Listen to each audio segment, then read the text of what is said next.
Hello again. I'm Arlen Yoder from the Soul Winners R Us website.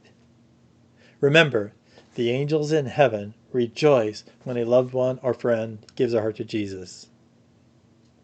I hate to admit it, but as a kid in the 1960s, I frequently watched the Three Stooges, a slapstick comedy filmed in the 30s and 40s.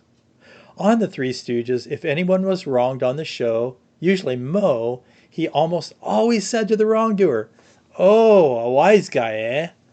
Then he would conk the wise guy on the head. So the title of my post today is a takeoff on that saying. It's entitled, "Are You a Wise Guy, eh?"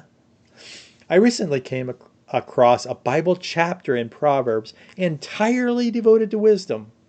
This piqued my interest, and amazingly I found the words wisdom and wise over 400 times in the Christian Standard Bible.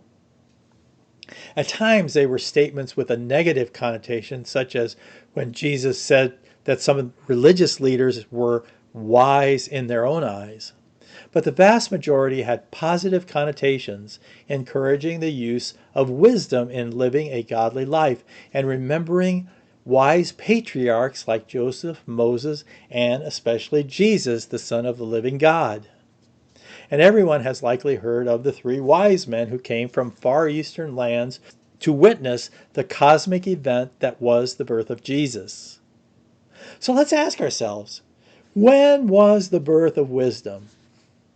Proverbs 8:22 through 31 explains it. This is long, but it's well worth it. The Lord acquired me at the beginning of his creation. He's talking about wisdom. Before the works of long ago, I was formed before ancient times, from the beginning before the earth began. I was born when there were no watery depths and no springs filled with water. Before the mountains were established, prior to the hills, I was given birth. Before he made the land, the fields, or the first soil on earth, I was there when he established it.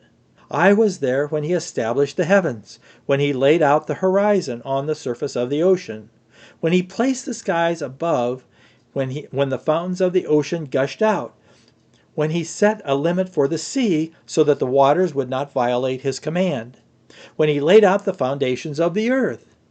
I was a skilled craftsman beside him. I was his delight every day, always rejoicing before him. I was rejoicing in his inhabited world, delighting in the children of Adam. So, it's evident that God used his infinite wisdom to birth creation and mankind, Adam. We already talked about the patriarchs, Bible heroes, and especially Jesus, who was well known for being by far the wisest person who ever lived on the earth. Dee and I often talk about leaders and politicians who blatantly lack wisdom and any fear of God. So let's talk about men and women who use the godly wisdom discussed in Proverbs to lead governments, institutions, businesses, churches, and even families. The entire book of Proverbs and Ecclesiastes share many benefits of wisdom.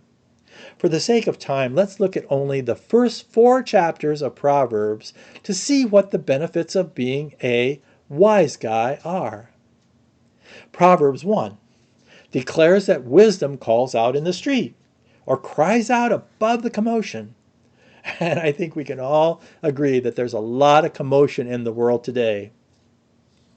Wisdom will bring us discipline, shrewdness, knowledge, discretion, guidance, and secure living, undisturbed by dread of danger. I think the most wonderful outcome of wisdom is found in Proverbs 1:23. If you respond to my warning, then I will pour out my spirit on you and teach you my words.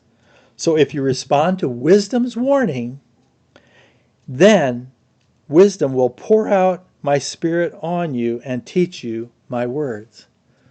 So the Spirit will teach us his words if we look to wisdom.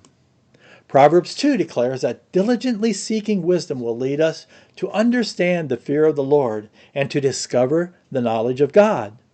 Wisdom will bring us success, protection, understanding of righteousness, justice, integrity, every good path, and even land ownership.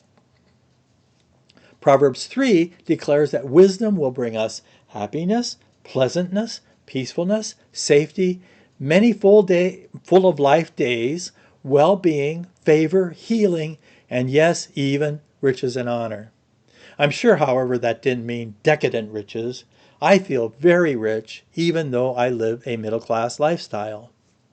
Lastly, Proverbs 4. Proverbs 4:23 gives us the warning to use wisdom to guard our heart above all else. This means that wisdom should lead us to avoid all forms of sin. It goes on to say in verses 25 through 27 the following: Let your eyes look forward. Fix your gaze straight ahead.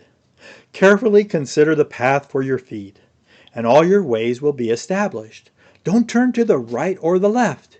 Keep your feet away from evil. Lastly, I'm going to read one of my all-time favorite Bible passages found in Proverbs 4:18 that declares a wonderful outcome for those who live by God's wisdom. Here it is. The path of the righteous is like the light of dawn, shining brighter and brighter until midday. Again, the path of the righteous is like the light of dawn, shining brighter and brighter until midday. So, in conclusion, with all the things listed in the book of Proverbs about the benefits of wisdom, having wisdom, meaning God's wisdom, are you and I on the path to becoming a wise guy? See you next time.